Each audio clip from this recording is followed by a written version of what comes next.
everything is changing to digital. Everything is online. People aren't just waiting for the 6 o'clock news anymore. People want their news right now. They want to be able to go onto their smartphone, onto the internet, and see the news that they want to see. Vancouver is growing at, a really rapid rate, the Lower Mainland even, and with the tools that we're given here, we're able to cover all of that. Welcome to BCIT Magazine. I'm Radhika King. In the program, they really leave it up to you. I mean, the help is there when you need it, figuring out how to use the programs like Premiere, Audition, and figuring out how to use the cameras. But it's up to you to sort of experiment and figure out what you can do when you go out in the field. They brought candles and flowers to remember the student who lost her life yesterday. Teresa May says the international community condemns Moscow. They really make sure that you know the basics and you are able to put out a quality product. I'm Brady Tretanero. And I'm Radhika King. Thank you for tuning in to BCIT Magazine.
Hello, I'm Isabella Clesi, and this is your news update to 2 o'clock.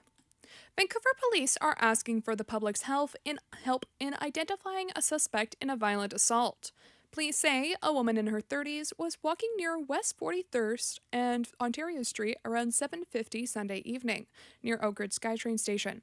The woman was grabbed from behind by a man who seemed to be in his late teens or early 20s. The attacker was fought off before running away, heading south on Ontario Street. Police described the suspect as 5'3", weighing about 170 pounds, and with a dark complexion. They're asking for anyone with dashcam footage in the area to contact them. And the BC Conservatives announced a plan to build a new addiction recovery system that cuts wait time and supplies 12-month live-in treatment as part of their care. Party leader John Rustad says financing for the system will not be a barrier. There will be no financial barriers to detox and treatment. This is something that's critical in BC. We cannot be holding people back from receiving the treatment they need in British Columbia from a financial barriers. The details of Rustad's plan are to be discussed later tonight during the televised debate. And the mass removal of dead trees in Stanley Park was the focus of the Park Board meeting last night. Reporter Tammy Mack tells us more. The Vancouver Park Board is in the process of a mass removal of dead trees from Stanley Park. While an estimated 160,000 trees are affected by the looper moth infestation, Brennan Bastiovansky, Park Board Chair, says that they do an assessment to determine which trees need to be cut. There is a tree risk assessment that is done on every single tree before it is cut down. So individual trees are assessed if it is at risk and within a tree fall length of a high traffic area, then that dead tree is removed. It depends on factors associated with where it is, proximity to a path or the causeway.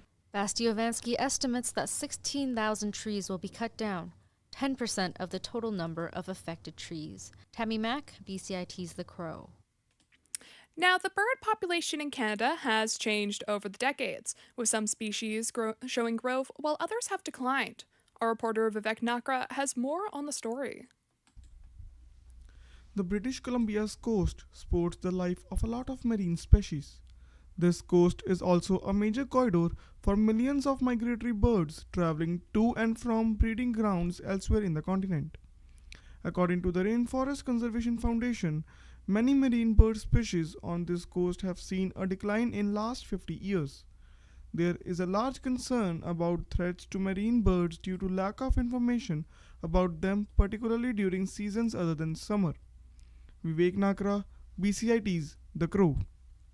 And in the States, Hurricane Milton is a Category 4 storm that is on the path to hit Florida's coastline Wednesday night. This comes not even 2 weeks after Hurricane Helene, a Category 3 storm, brought chaos to the area. The senior hurricane specialist at the National Hurricane Center in Miami, John Cangelosi, says Milton is expected to target areas with greater population than Helene. What makes this one different than Helene, they're both significant, they're both most likely major hurricanes at landfall, but in the end, it matters of where it goes because how it affects people. And if you look at the population in Florida, there's much more population across the central part of the state than there is in the Big Bend. Over 1 million people are evacuating the Gulf Coast. This will be the first major hurricane to hit Tampa Bay directly since 1921. And internationally, North Korea's leader Kim Jong-un has issued another warning about potentially using the country's nuclear weapons in conflicts with other countries. ABC's Tom Rivers has more. Kim Jong-un accuses South Korea and the U.S. of provoking his country and of, quote, raising animosities on the peninsula. If pushed, he says, he could use nuclear weapons against the two. The North Korean leaders issued similar threats in the past, but this latest warning comes as outside experts say Pyongyang could ramp up hostilities ahead of next month's U.S. election. The North recently unveiled a new facility to produce weapons-grade uranium while continuing to run missile tests. Tom Rivers, ABC News at the Foreign Desk. That has been your news update to 2 o'clock. I'm Isabel Cleese, and you're listening to BCIT's. Stay tuned for more on BCIT's 1680 The Crow.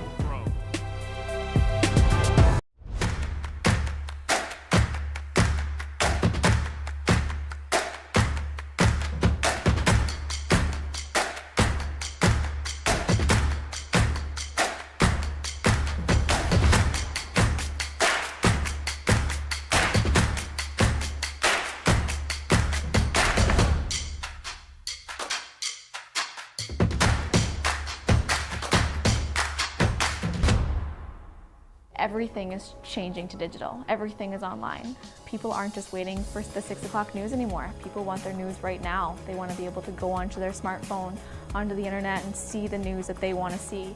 Vancouver is growing at, a really rapid rate, the Lower Mainland even, and with the tools that we're given here, we're able to cover all of that. Welcome to BCIT Magazine. I'm Radhika Sikki-King. In the program, they really leave it up to you. I mean, the help is there when you need it, figuring out how to use the programs like Premiere, Audition, and figuring out how to use the cameras. But it's up to you to sort of experiment and figure out what you can do when you go out in the field. They brought candles and flowers to remember the student who lost her life yesterday. Theresa May says the international community condemns Moscow. They really make sure that you know the basics and you are able to put out a quality product. I'm Brady Tretnero. And I'm Radhika Sikki-King. Thank you for tuning in to BCIT Magazine.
Good afternoon, everyone. My name is Zach Arabko, and here are your sports updates to 2:10 p.m. The NHL season is officially underway. The first game of the season is happening at Climate Pledge Arena as we speak, between the Seattle Kraken and the St. Louis Blues.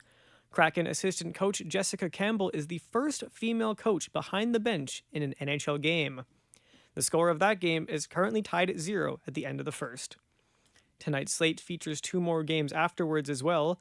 The defending Stanley Cup champion Florida Panthers unveil their championship banner against the Boston Bruins at 4:30.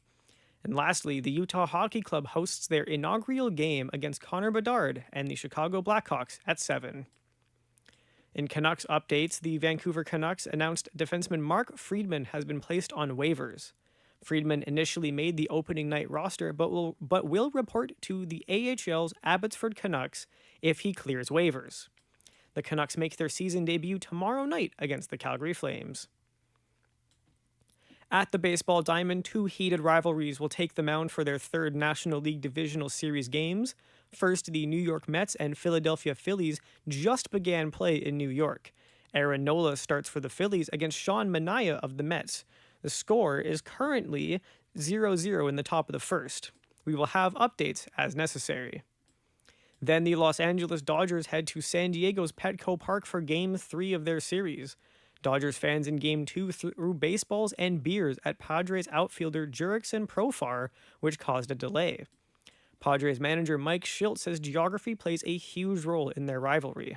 Geography creates a natural rivalry. Enthusiasm amongst 2 fan bases, so that's very unique and exciting and fun to be a part of and experience. The Dodgers' Walker Buehler is expected to take the mound today against Michael King of the Padres. King has been excellent so far in the postseason. Against the Atlanta Braves, King pitched 7 scoreless innings and struck out 12 batters. Buehler has not yet pitched in these playoffs. First pitch is at 6:08. As the basketball season ramps up, the Toronto Raptors announced RJ Barrett will miss the rest of the preseason after sustaining a shoulder injury. Barrett left the 125-98 victory over the Washington Wizards after running through a screen.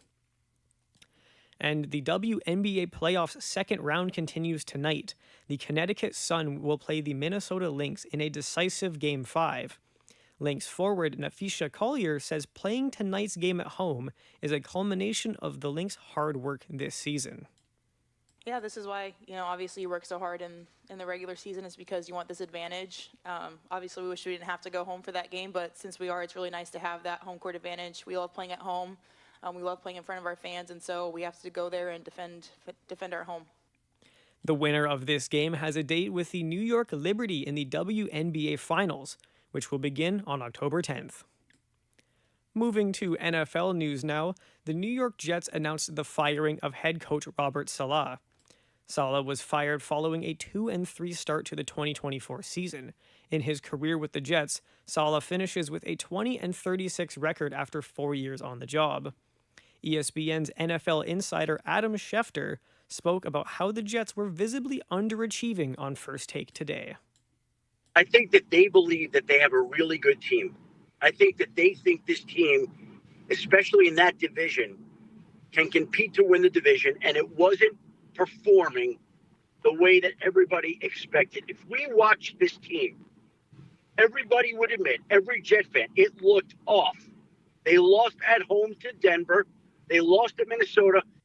Defensive coordinator Jeff Ulbrich will serve as the interim coach for the remainder of the Jets season. Cleveland Browns quarterback Deshaun Watson has resolved another lawsuit filed against him by a woman claiming sexual assault and battery. This lawsuit was settled after the plaintiff's lawyer threatened him with an investigation against Watson.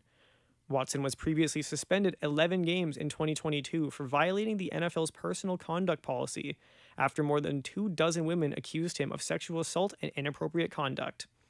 Thank you all for listening to 1680 The Crow. My name is Zach Arabko, and we'll be back at 4:45.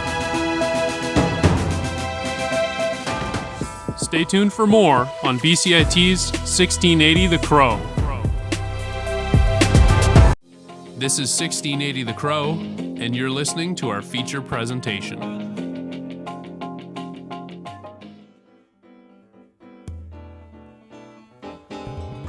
Welcome to For the Record. I am your host, Keenan Tregaskis, and today we are talking about the provincial debate that begins tonight at 6:30 p.m. Today's guest is Ann Kang, the NDP MLA for Burnaby Centre and Minister of Municipal Affairs. She has been an MLA ever since she was elected in 2017. Kang is working to lower costs, improve healthcare, and ensure everyone has a fair shot. Opposing her in Burnaby Centre, Conservative Representative Dharm Kajal is dedicated to tackling high living costs and environmental issues. The Green Party does not have a Burnaby Centre candidate, but has played a key role in adopting a climate emergency plan and initiatives based on social equity. Thank you for joining me today, Anne. Thank you so much for having me here, Keenan. So you have been an MLA for 3 terms now. How does a debate shape the outcome of an election?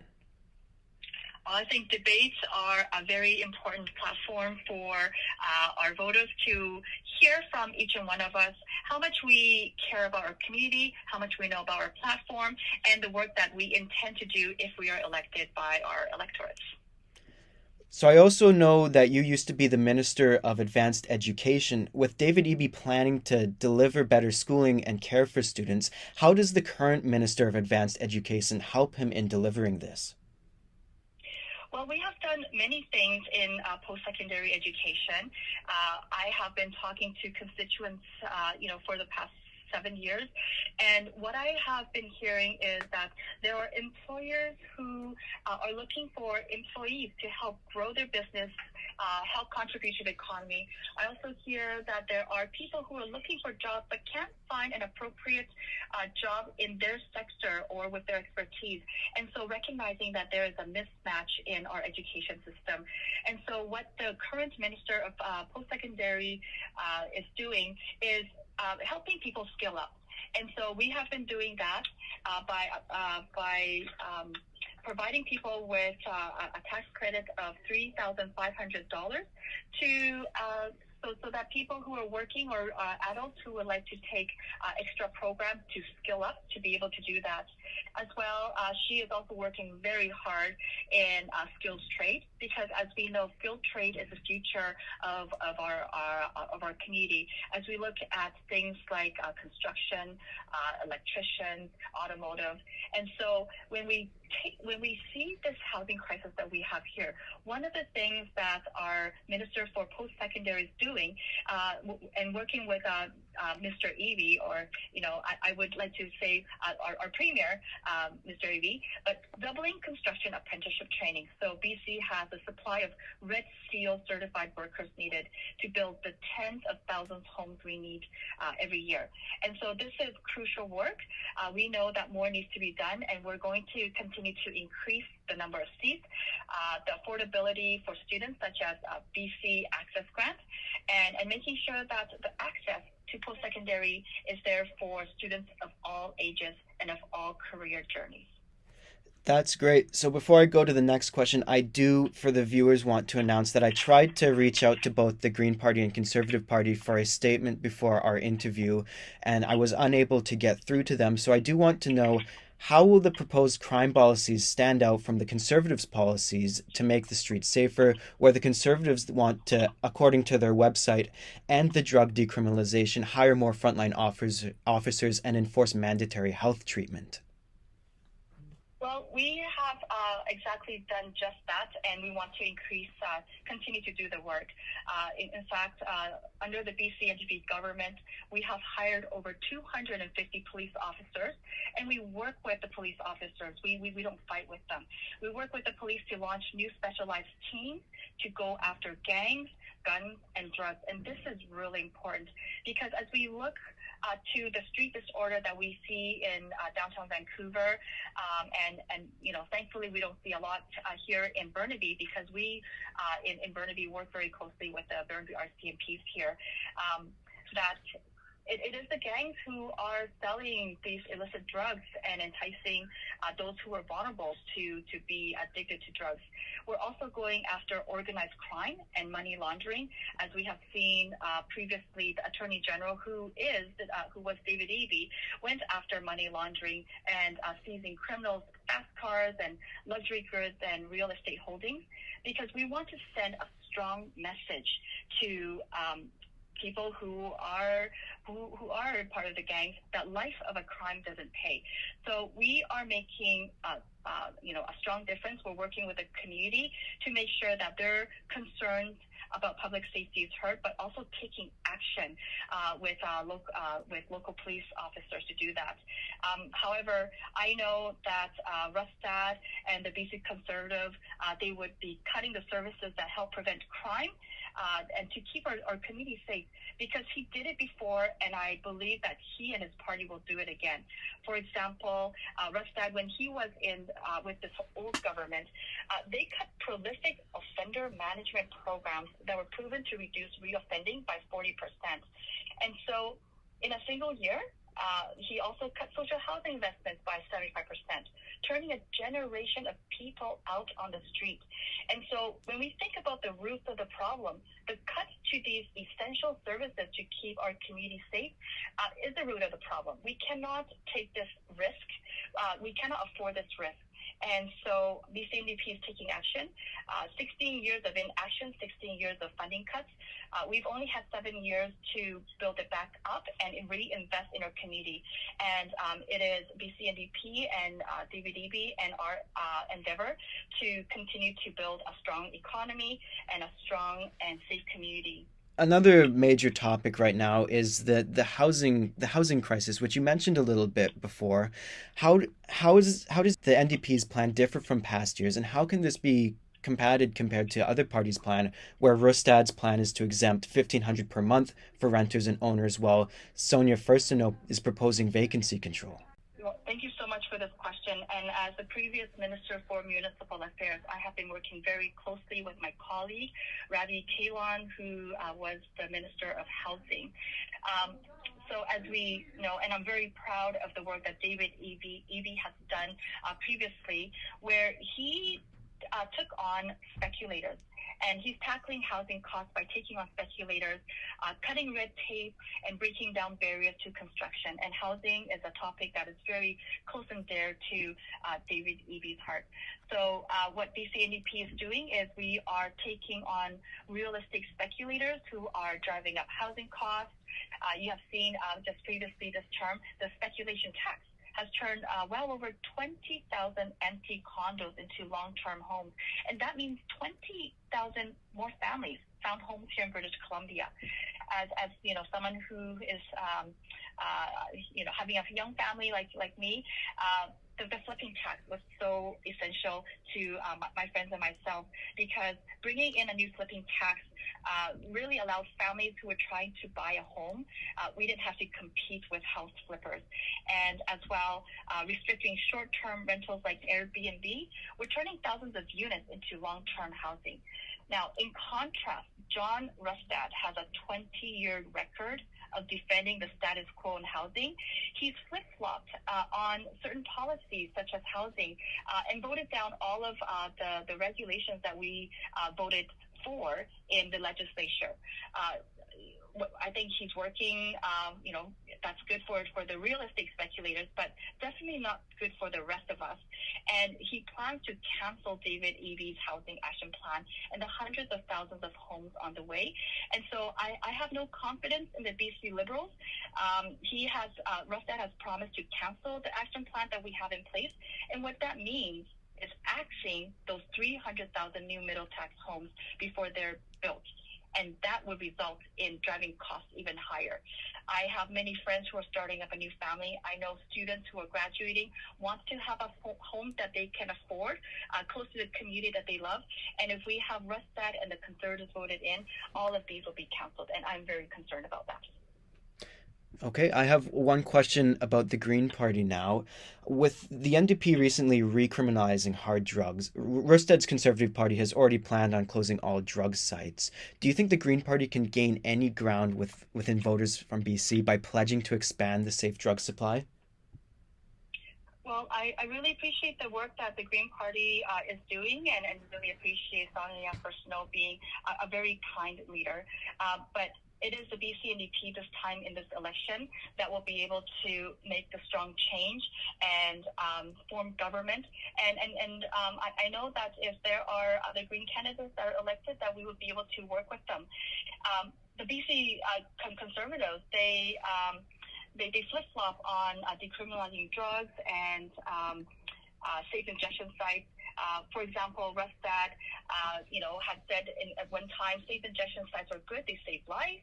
Then he went to Richmond and he said, well, Richmond, we're going to close down safe injection sites. However, there is no safe injection site in Richmond, so I'm not sure what he's talking about. And then just a few days later, his colleague in Surrey says, oh, we're not going to close down safe injection sites. And then Teresa Watt in Richmond says, oh, we're just going to change the name, so they'll be named something else. So I'm not sure what position the BC Conservatives are taking in terms of crime and safety and drug safety. I appreciate the thoughtfulness that the Greens have, but this time around, it is the BC&DPs that will be able to take on this crisis that we have seen in drugs and public safety, and we endeavor to work with anyone who is elected this time around to make sure that we together are working collaboratively to create a safer community for all. Okay, and lastly, what should any remaining undecided voters look for in tonight's debate? Well, tonight's debate is an opportunity for our leaders to really highlight the top issues that they know matters to British Columbians. And there's more to hear on the leaders and echoes coming if they do miss it. But really listen to the inner voices and the passions of our leaders. When David Eby speaks, he speaks from the heart, he speaks from the experience and the stories that he's seen from British Columbia, and he's looking for real-life solutions. And these solutions don't just come from the provincial government, as I have mentioned a lot before. It is a collaboration with our community, with our first responders, with local government, even with the federal government and not-for-profit organizations to make sure that we find solutions. However, I would really encourage everyone to listen closely to the responses that the BC Conservatives and John Rustad is giving. Are these common sense when they say common sense, or are these just rhetorics? Because he tends to speak one way to one set of audience and speak a different way to another set of audience. So I would say listen very carefully to BC Conservatives, and then listen to other channels where he has spoken, maybe some on YouTube or CBC, and see if they actually align with himself. Thank you very much for that, Anne. Once again, that was Anne Kang. This is For the Record, and you are listening to BCIT's The Crow.